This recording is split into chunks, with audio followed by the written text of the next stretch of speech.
Sa panginginot kan Diocese kan Legazpi, maugmang ipinagsaselebra ang Third World Day for Grandparents and the Elderly na pinagigibuman sa bilog na Kinaban. Segun kay Reverend Father David Thomas Ramoso, ang pamayo kan Commission of Family and Life kan Diocese, importante ang selebrasyon na ini bilang pagtaon in onra, pagmitbid, asin pagpahayaga nin pagkamuot sa mga lolo asin lola sa komunidad lalong-lalong na sa loob king pamilya. Almost 3 years na ini declare kan sa Papa na fourth Sunday of July will be the celebration of the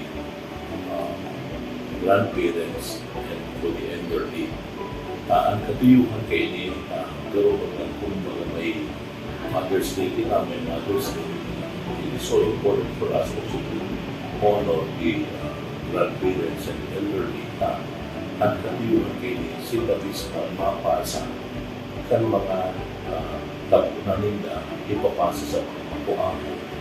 And sayang man, sila ang link, sila sabi sa babati ang link na kung minsan nawawala na so importansya ng tao sa ina.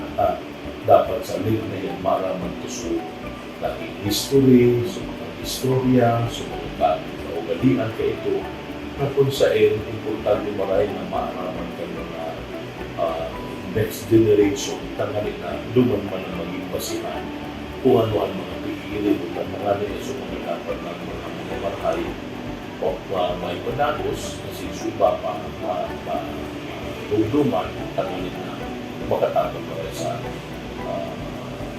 Iniimbitaran makisaro asin mag-iba sa pagselebra ken Third World Day for Grandparents and Elderly. Nagigibuhon na iyo ang pagtao nin importansya sa satuyang mga lolo asin lola. Ako po si Mark Calica, intern kang UST Legazpi.